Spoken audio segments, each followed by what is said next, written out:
আমাকে ক্ষমা করতেছে না। কী জন্য বললাম জানেন? আসলে ভাই আপনারা অনেকেই জানেন যে আমি মাছ মারি, আমার মাছ মারা খুবই নেশা। আসলে ভাই মাছ মারতে মারতে কি মানে কবে কানে পানি গেছে আমি আর বলতে পারবো না। তো এই কয়েকদিন ধরে আইসি 4-5 দিন হচ্ছে কানে খুব যন্ত্রণা করতেছে।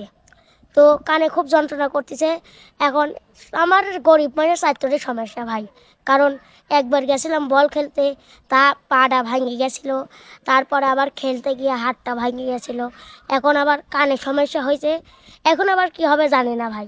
কিন্তু এখন কাকার কাছে এসে বললাম, কাকা বলল যে যা ডাক্তার দেখা। তো আসলে ভাই কানের সমস্যা তো হয়েছেই, মানে এত পরিমাণ টাটাচ্ছে আর যন্ত্রণা, মানে ওই একটা সমস্যা হয়েছে। আর কেউ কিছু বললে আমি কিছু শুনতে পাচ্ছি না কানে, যেহেতু আপনি কিছু বলছেন কিন্তু আমি সেটা শুনতে পাচ্ছি না, মানে এত পরিমাণ খারাপ অবস্থা হয়েছে। তো আল্লাহ আমাকে এমনভাবে পাঠাইছে যে আমি যাই হোক মানে কোনো কিছু করতে গেলেও একটা না হয় একটা অসুখ হওয়াই লাগবে। মানে কি বলবো ভাই, গরিব মানুষের দুঃখের কোনো শেষ নাই। আর কি বলবো, মানে যেখানে যাই যে সে একটা ঘটনা হয়ে যায়। সমস্যা তো একটা হয় আছে, পেটে পিলাই হয়েছে, 2 মাস পর পর রক্ত দেওয়া লাগে। এই রোগটা মানে সারা জীবনে হয়ে আছে, কবে সারবে আমি আর জানি না, মানে আল্লাহ কবে সারাবে কি সারবে না আমি সেটা জানি না ভাই। কিন্তু এর মধ্যে যদি আরও সমস্যা হয় তাহলে বিপদ আর এক রকম।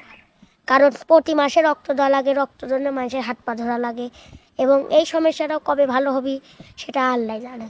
এই কথাটা মানে মনের থেকে আসতেছে যে আল্লাহ পৃথিবীতে পাঠাইলো, আবার কেন অসুখ দিল এত, মানে আসলে ভাই কি বলবো, মনের থেকে বাড়া যাচ্ছে এসব কথা, যে এই অসুখের জন্য কিভাবে চলবো আর কি। আর আল্লাহ এমনভাবে পাঠাইলো, চারটোরেই অসুখ, বুঝতে পারছেন ভাই, চারটোরেই অসুখ। আর কি বলবো, আর কিছু বলার নেই।